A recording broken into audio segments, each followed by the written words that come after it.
Oi, pessoal. O Câmara Aberta está começando e hoje fala sobre alimentação. Se você receber a orientação para diminuir o carboidrato e aumentar a proteína, por exemplo, você sabe o que deve ser modificado nas suas refeições? A gente preparou um programa com explicações fundamentais para que possamos entender o que estamos ingerindo e qual o papel desses alimentos no nosso corpo. A nutricionista Michele Charrar é nossa convidada para esclarecer tudo isso. Então fica por aí que o Câmara Aberta está começando.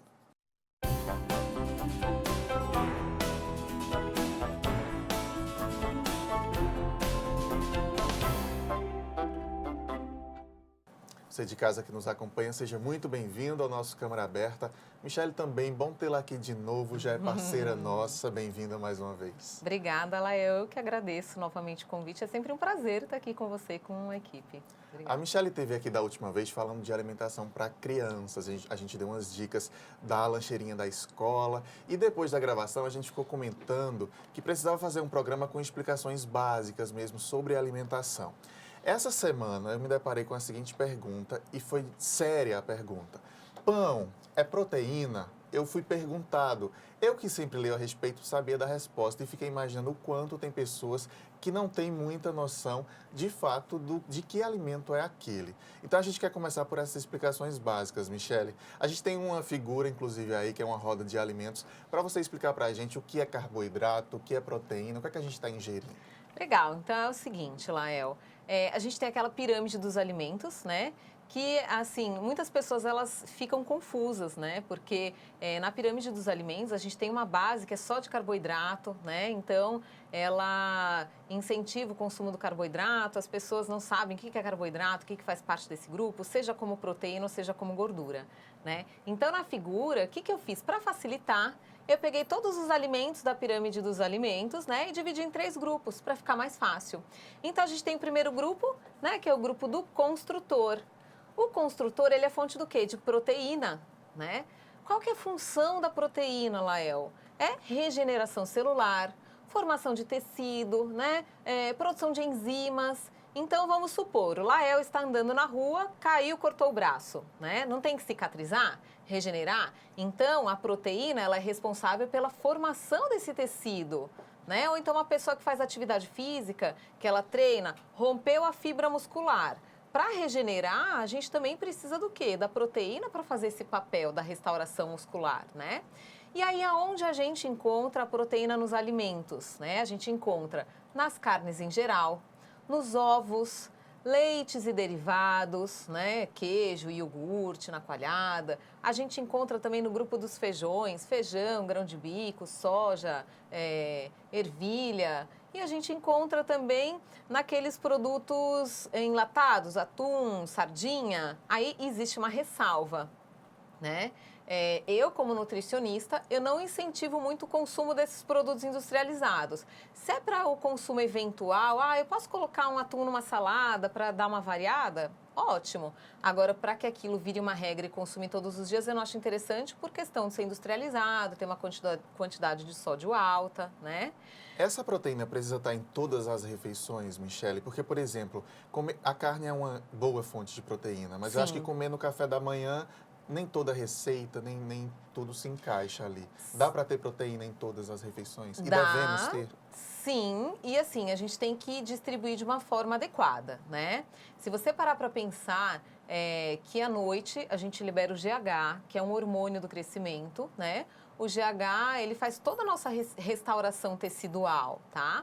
Então, você utiliza a proteína ao longo da noite para fazer essa restauração. Claro que ao longo do dia também tem, né? Mas à noite o GH, ele faz esse papel. Então, quando você acorda, o GH, ele tá alto ou tá baixo? Tá, ou, desculpa, a proteína, ela tá alta ou tá baixa? Baixa. Então, a gente precisa repor essa proteína, né? Então, a gente tem que ter uma fonte de proteína no café da manhã, uma fonte de gordura boa. Para quê? Para a gente dar todo esse suporte que foi utilizado durante o sono. Vamos ver novamente a figura para a Michele continuar falando. Ok. Reguladores. Pois é, vamos voltar só para o construtor. Construtor. Você viu que fora, né, a gente tem lá os embutidos, peito de peru, presunto, atum, ou desculpa, o salame, né, salsicha. Eu, particularmente, não considero aquilo muito como alimento, fonte de proteína, porque é um alimento ultraprocessado, né? Tem muito conservante, realçador de sabor, Sódio. corante, sódio, então nem se fale, né? E aí, são alimentos que seriam a exceção mesmo, né? Deu vontade, vai na padaria, compra lá algumas fatias de peito de peru para comer no dia, mas não para consumir diariamente. Ainda do Construtores, então, deixa eu te perguntar, a gente está vendo ali o ovo, né? Sempre que vem um nutricionista aqui, a gente precisa falar do ovo.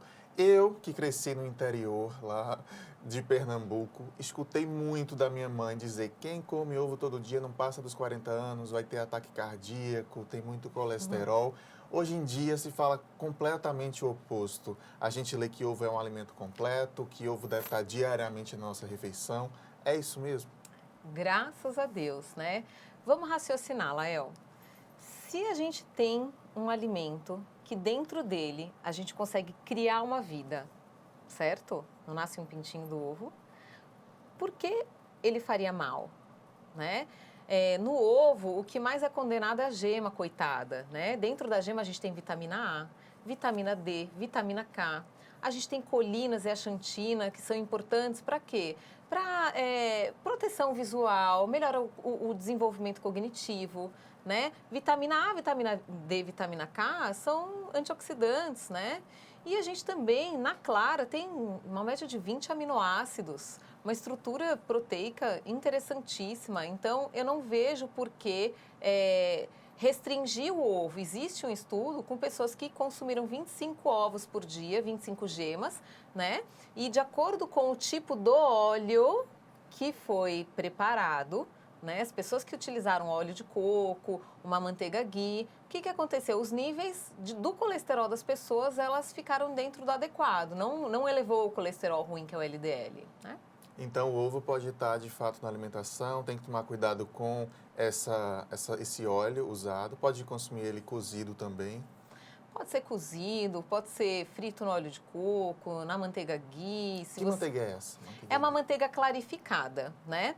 Aqui a gente tem ela como a manteiga da terra, mas como a manteiga da terra ela é artesanal, você ainda tem que colocar ela no banho-maria para poder tirar o restinho da lactose, que é uma manteiga limpa. A gente fala que é o ouro da manteiga, né? Que ela tem muitas propriedades, tem antioxidante, ela é anti-inflamatória, então é uma manteiga que você pode fazer qualquer tipo de preparação. Bacana. Vamos para a figura de novo para a Michele continuar explicando para a gente. Vamos lá, né? Reguladores, fonte de fibras, vitaminas, minerais, né? Dentro desse grupo, a gente tem as frutas e as hortaliças, né? Então, as frutas, eu tomo cuidado, né? Por quê? Porque tem pessoas que chegam, acham que a fruta é super saudável e só que a pessoa fala, eu vou comer fruta à vontade porque é saudável. Não, calma, né? Tem um limite de fruta, até porque a fruta ela tem frutose, tem sacarose, a gente tem que tomar cuidado. Vamos supor, pessoas que têm esteatose hepática, têm ácido úrico, hipertensos, porque as pessoas acham que hipertensão é só o consumo do excesso de sódio. Mas o seu fígado, quando você consome excesso de frutose, ele para de liberar óxido nítrico. Então, diminui a perfusão sanguínea, as suas artérias elas não dilatam. Então, a fruta sempre varia bastante, consome sim, não precisa ficar com medo de consumir, mas não consuma em excesso, né? Hortaliças é interessantíssimo também, por quê? Quantidade calórica baixa, uma quantidade de fibra altíssima, né? E a gente também tem todas as propriedades nutricionais, vitaminas e minerais aí para manter o funcionamento do nosso corpo. Há diferença na quantidade de nutrientes, por exemplo, da cenoura comida crua ou depois de cozida? Ai, ótima pergunta, Léo. É o seguinte, vamos pensar que a cenoura ela é fonte de vitamina A, tá certo? E o que acontece? A biodisponibilidade é melhor quando está no meio oleoso, porque a vitamina é uma vitamina lipossolúvel. O que é uma vitamina lipossolúvel? Que é melhor absorvida quando está no meio oleoso. Então, se você seguir esse raciocínio, não é mais interessante você comer uma cenoura refogadinha num óleo de coco ou numa manteiga ghee, por exemplo, do que ela crua? porque a biodisponibilidade da vitamina D ela vai ser muito melhor, tá? Então, aqueles alimentos vermelhos alaranjados, é muito mais interessante consumir refogados, né? O tomate também, por exemplo, o molho de tomate é interessantíssimo. Tem as frutas também na versão frutas secas, eu acho que chama, né? Elas têm menos nutrientes do que a gente comer. Eu vejo no mercado, por exemplo, tâmaras, eu acho. Se a gente consegue a tâmara fresca, ela tem mais nutrientes? Ela, um pouquinho mais, mas a diferença é que ela só é desidratada, você tira um pouco da água, né? O que tem que tomar cuidado é que algumas indústrias, elas acabam acrescentando o açúcar, né? Então, você come a fruta achando que, não, tá tudo certo, eu vou comer uma fonte de fruta, e você está consumindo uma quantidade de açúcar embutido que você não contabilizava. Vamos para a figura novamente, para a Michele continuar explicando para a gente. E vamos para o grupo dos energéticos, né? Dentro do grupo dos energéticos, Lael, tem 2 subgrupos, né? Que são os carboidratos e as gorduras. Vamos falar primeiro da gordura, né? O que é uma gordura boa? A gente tem a gordura do óleo de coco, né? E eu sou super fã do óleo de coco. Eu incentivo meus pacientes a consumir sim óleo de coco. Por quê? O óleo de coco, ele é termogênico, tá? Dentro dele, a gente tem um ácido chamado ácido láurico, né? Que dentro de nós, ele se transforma em monolaurina. Você sabe onde você encontra a monolaurina? Só no leite materno. Então, o óleo de coco, a monolaurina, é ela que dá a estrutura imunológica para o bebê. Certo? Então, ele melhora o sistema imunológico, é imunossupressor, ele é termogênico, ajuda a diminuir aquela gordura visceral, tá? É anti-inflamatório, então eu acho que é um dos melhores alimentos, né? Ovo, óleo de coco, é uma coisa que é um alimento que tem que ter diariamente no seu dia a dia. A gente tem também o azeite, né? De preferência extra virgem, e você tem que tomar cuidado para não aquecê-lo. Porque senão você muda a saturação e você está usando uma gordura ruim, né? A gente tem também a manteiga ghee, que eu falei, que é a manteiga clarificada, né? E sempre quando eu falo dessa gordura, todo mundo abre o olho, nossa, mas a gente tem a banha do porco. Mas aquela banha do porco que você compra, né? Feita de uma forma artesanal e segura. Né? Quando você pega essas industrializadas, normalmente eles colocam maltodestrina ou então conservante para manter por mais tempo. Quando a gente fala em energéticos, acho que na alimentação do brasileiro tem muito pão, tem muito... Na hora do almoço tem o macarrão, né? Tem bolo na hora do café da manhã ou nos lanches. Tudo isso é fonte de energia, imagino eu. Mas não é uma boa fonte de energia e parece ser uma tendência mundial eliminar a farinha branca da alimentação? Lael, o que acontece? Há muitos anos atrás, né, condenaram a gordura. Então, a indústria, ela tirou toda a gordura dos alimentos e foi incentivado o consumo dos carboidratos. E veio aí uma bomba de carboidrato refinado. O que é o carboidrato refinado? Farinha, então pão francês, pão de caixa, a gente tem a tapioca, que também é um carboidrato refinado de absorção rápida, né? A gente tem o macarrão, o arroz branco. Então, todos esses tipos de carboidrato, ele foi inserido na alimentação como se fosse uma troca, né? E aí hoje a gente vê que foi uma troca errada, foi um conceito pregado de uma forma errônea. Por quê? Porque hoje a obesidade ela vem por causa do excesso do carboidrato simples, que ele é altamente viciante, né? Então, as pessoas elas estão condenadas, elas estão viciadas, a indústria alimentícia viciou, né? Por quê? Por causa dos açúcares embutidos, produtos refinados que estão na alimentação. Eu quero comentar mais sobre essa indústria alimentícia e as coisas que às vezes estão... a publicidade é aparentemente enganosa e a gente compra como verdade. Quero que você explique para a gente no segundo bloco. Vamos fazer uma pausa rápida, mas na sequência a gente continua essa conversa. Até já.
Câmara Aberta está de volta hoje, recebendo a nutricionista Michele Charrara, que nos passa as dicas para uma alimentação saudável. A gente vem acompanhando desde o primeiro bloco uma figura, uma imagem que a Michele está exemplificando para a gente. Vou pedir para colocar novamente, para a gente finalizar ainda sobre gorduras. A gente precisa dessas gorduras, não é, Michele? Tem que saber a fonte correta. Exato. Assim, a gordura é importante por quê? Porque além dela fornecer energia, né?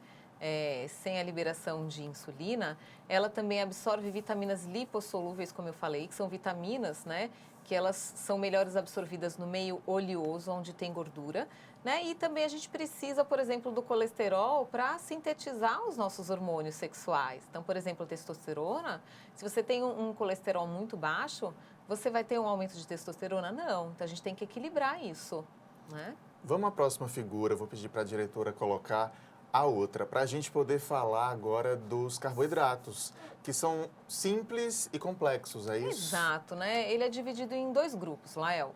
A gente tem o carboidrato simples, que é aquele carboidrato refinado e que nesse processo de refinamento você perde todas as propriedades de fibras, vitaminas, minerais, né? Então a gente tem aí o pão francês, pão de caixa, cuscuz, macarrão normal, arroz, né? Todos os produtos que são adicionados de açúcar. A tapioca também está aí dentro, né? Tudo isso é metabolizado como glicose pelo nosso organismo. Todos os carboidratos, tá certo? Só que a diferença, Lael, é que quando você usa um carboidrato que não tem fibra, a velocidade dessa metabolização é muito rápida. E aí você O que não é bom? Não é bom, tá? A gente usa só por questão estratégica pico de insulina. Por exemplo, para uma atividade física que você precise aumentar a insulina para aumentar a captação de aminoácidos, tá certo? Mas existe toda uma estratégia e uma dieta direcionada para isso. Mas para um público em geral, não é interessante você liberar tanta insulina, porque a glicose, o carboidrato vira glicose, essa glicose ela vai muito rápido para a corrente sanguínea e aí o fato de você ter muita glicose disponível, você libera muita insulina. A insulina ela é um hormônio mensageiro, né? Ela fala para o metabolismo, olha, pode parar de queimar gordura porque tem energia fácil aí. Então o metabolismo faz o quê? Opa, parei de queimar gordura, porque ele dá preferência para a glicose. Então insulina alta o tempo todo, você está falando assim, ó, não precisa queimar gordura porque eu estou te dando energia fácil. O Né? pão é simples ou complexo, Michele? Você tem que tomar muito cuidado com o pão francês, o pãozinho do brasileiro. O pão francês, ele é um carboidrato simples, né? Isso significa dizer que se eu comer um carboidrato simples, se eu comer meu pãozinho francês 7 da manhã, eu vou sentir fome mais cedo ou meu organismo vai estar sem nutrição mais cedo? Talvez até os dois, né? Porque o fato de ser um carboidrato simples de absorção rápida, ele vai digerir muito rápido, né? E o fato de não ter fibra, o fato de você perder as propriedades nutricionais, o que ele vai nutrir a sua célula? Entendeu? Então, esse tipo de carboidrato é mais para fornecimento de energia. As propriedades mesmo não tem tanto, né? Vamos à figura próxima, que eu acho que fala do carboidrato complexo agora. Exato. Seguinte, carboidrato complexo é aquele carboidrato que ele não passou pelo processo de refinamento, né? Então, a gente tem as raízes, né? Maravilhosas, sou fã de raiz, um alimento natural, quanto menos rótulo, melhor, né? Então, batata doce, inhame, macaxeira, cará. A gente tem aí o arroz integral, a gente tem os cereais, aveia, quinoa, né? A gente tem as sementes, a chia, linhaça, que também ajuda muito nessa parte de controle de liberação de glicose para a corrente sanguínea. Assim, o pão, quando você faz um pão, né? Você vê que tem uma quantidade de fibra alta e é feito de uma farinha de trigo integral. Eu ainda, dependendo, libero, né? Mas eu não incentivo, assim, olha, pode comer pão todos os dias. Vamos incentivar os alimentos naturais mesmo. Você falou aí, quanto menos rótulo, melhor. E aí eu vou te indagar sobre a questão da indústria alimentícia. Certo. Outro dia, eu, na casa da minha irmã, me deparei com um cereal que tinha lá um rótulo muito bonito que chamava Projeto Verão, eu acho. Tinha uma silhueta de uma mulher e tal. De um cereal que aí eu fui olhar os ingredientes, milho e açúcar. E eu fiquei pensando, como isso é Projeto Verão, né? Como pode ser? Tem uma indústria aí também pronta para enganar, uma indústria de se dizendo com produtos fit, com produtos light, pronta para enganar, e como fugir dela? Seguinte, Lael, primeiro, né, o marketing ele é muito bem pago para desenvolver uma embalagem que você olha para a embalagem e fala, nossa, esse produto era o que estava faltando na minha vida, né? Então, eles usam muito dessa parte visual para poder seduzir o público, né? Você tem que primeiro saber olhar para o rótulo, porque é no rótulo que você vai identificar. A legislação exige, a Anvisa exige que, depois da palavra ingredientes, o primeiro ingrediente seja o ingrediente que mais tem no produto. E E de uma segue essa forma, ordem. isso, de uma forma decrescente, o último seja o que menos tem. Vamos raciocinar? Barrinha de cereal, tá? Um exemplo. Se é uma barrinha de cereal, o primeiro nome tem que ser? Deveria ser cereal. Deveria, tá? Muitas barras, quando você olha, eu sempre tenho um no consultório para mostrar. Primeiro nome, xarope de glicose. Segundo nome, açúcar. Terceiro nome, flocos de arroz. E o floco de arroz é feito do quê? De arroz, farinha e água. O quarto nome que é aveia. Então, opa, essa barrinha é o quê? De cereal? Não, é uma barra de açúcar. Isso vale para todos os alimentos, né? Seja para barra, seja para o biscoito integral, todas essas... Ai, mas eu estou comendo a torradinha integral. Quando você vai olhar o rótulo, né, os ingredientes, não é integral, é feita com farinha de trigo enriquecida com ácido fólico e ferro. Ela coloca um pouquinho de fibra, né? Mas quando você vai ver, é um carboidrato que está no primeiro grupo, carboidrato simples, né? É preciso estar atento, de fato, à leitura do rótulo. Vamos botar agora uma imagem. Acho que a gente tem uma figura do intestino, é isso? Que a Michelle vai explicando para a gente como esse alimento todo acaba sendo processado, metabolizado pelo nosso organismo. Então, o que que acontece? Essa é uma imagem, né, de um humano e aí ali tem um corte do intestino onde passam as fezes, né? Aí, na próxima figura, eu vou mostrar uma imagem real, né? E ali você vai ver que tem várias bordas, vários babadinhos, né? Esse babadinho é onde a gente tem os nossos receptores de vitaminas e minerais, os nossos receptores de vitaminas e minerais, que a gente chama de vilosidade. Você vê assim, na lateral, né? A próxima foto a gente tem a imagem da lateral e uma foto olhando de cima. Né? Essa foto cima é quando cinza é quando a gente olha de cima. E aquela vermelhinha é quando a gente olha na lateral. Você está vendo essas bordinhas que parece um monte de babadinho? Você, olhando bem pertinho, tem os pontinhos vermelhos lá. É lá que a gente tem os nossos receptores de vitaminas e minerais, né? Isso é o intestino saudável. É o intestino onde a pessoa ela não tem problemas alérgicos, não tem problemas metabólicos. Por quê? Porque ela está conseguindo absorver bem os micronutrientes, né? Agora, quando a gente pega pessoas que elas são dependentes de produtos industrializados, cheios de conservantes, corantes, né? Pessoas que não consomem fibra, não consomem água, pessoas que têm um vício do consumo de laxante, ou então até mesmo aquelas pessoas que têm algumas patologias, por exemplo, doença celíaca, né? Intolerância à lactose, que tem episódios diarreicos constantes, a gente acaba desnaturando o intestino. Então, aquelas bordinhas que tem, elas vão diminuindo até ficar, né, entre aspas, careca. Fica Ou seja, não tem lisinho. como absorver mais o nutriente. Não o tem, nutriente. porque na outra figura que você vê, né, que tá liso, não tem as bordinhas, você não tem receptor de vitaminas e minerais, absorve muito pouco. Então, por mais que você consuma polivitamínico... Que é esse terceiro quadradinho ali pequenininho. Isso, Já isso. perdeu A vilosidade, que são os nossos receptores de vitaminas e minerais. Então, a primeira coisa, quando a gente faz uma consulta, é fazer uma anamnese completa, porque às vezes a obesidade da pessoa não é pelo que ela come, é porque ela não tem o intestino preparado para receber os nutrientes. E é possível reaver isso? É possível fazer esse intestino voltar a ser saudável? Com certeza, Lael. A gente tem todo um tratamento específico, né, para a gente fazer essa restauração das vilosidades, né? Por exemplo, com o consumo de probiótico e pré-biótico, né, que os dois juntos são simbióticos. O que são os probióticos? São aquelas bactérias, né, boas, que elas fixam na parede do intestino e elas se proliferam. Então, elas viram uma camada protetora e aí faz com que você não perca aquela vilosidade, né? E o pré-biótico é a fibra que alimenta essa bactéria. Então, a gente primeiro coloca a bactéria lá e alimenta ela com o pré-biótico, tá certo? É importante também a gente neutralizar a acidez do intestino, né? Porque essas bactérias boas, os probióticos, eles, no intestino ácido, eles morrem. Então, a gente tem que neutralizar a acidez, né? Alimentos que acidificam o intestino, refrigerante, por exemplo, que hoje, infelizmente, está no dia a dia da alimentação da população, né?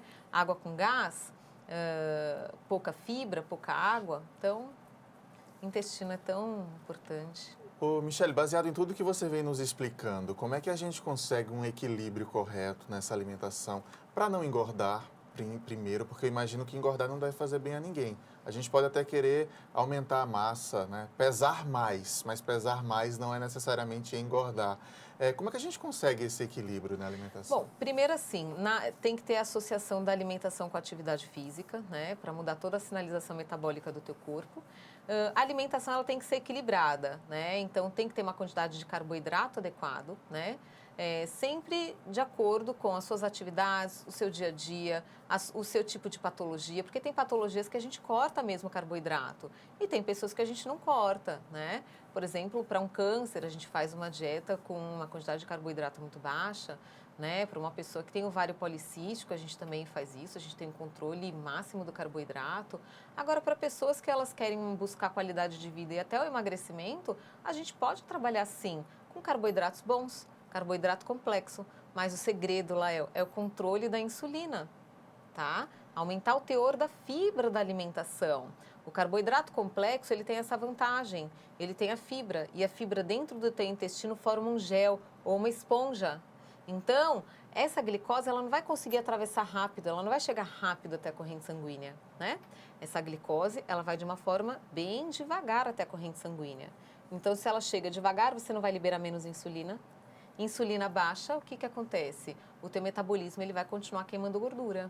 Isso precisa ser pensado de fato individualmente, né? Porque, Sim. como você explicou, você pode, por exemplo, querer que a pessoa consuma o carboidrato simples após um exercício físico, por exemplo. É intencional aquilo, né? Tudo vai depender do tipo de atividade física, da intensidade, né? Da composição corporal da pessoa. Então, isso é muito específico, Lael. E lembrar também que, assim, é importante o consumo de gordura, gente. Gordura é importante, ela não é ruim. Tirar esse conceito que gordura é ruim, nós precisamos de gordura. A gordura, ela é um energético que não libera insulina, né? Só que você tem que pensar qual gordura você vai consumir. É gordura ruim? Óleo de soja, de canola, de milho de girassol, margarinas? Não, usa uma gordura boa, tá? Que isso sim vai melhorar suas taxas, vai equilibrar o teu metabolismo e você vai manter a forma. Michele, só para a gente finalizar, a gente escuta muito a história do prato colorido é interessante. Essa dica vale mesmo? Esse prato colorido é bom? Com certeza, Lael, e sempre variar, né? Porque cada alimento tem o seu nutriente, tem a sua parte funcional, então nunca ficar na mesmice, né? Sempre trocar. Ah, hoje eu comi uma rúcula, amanhã você come uma selga, depois de amanhã você come uma beterraba. Então, sim, é interessante você procurar um profissional, né? Para ele adequar a sua dieta, mas sempre que possível deixar o prato bem colorido. Bacana, muito obrigado pela presença mais uma vez, portas sempre abertas, sempre tem assunto na nutrição, então seja sempre muito bem-vindo. Obrigada, Lael, eu que agradeço. Valeu. O Câmara Aberta termina agora, eu lembro que pela internet estamos sempre em contato com você.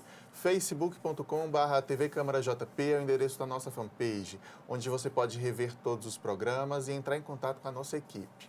O canal no YouTube também é TV Câmara JP. Muito obrigado pela companhia e até a próxima. Tchau.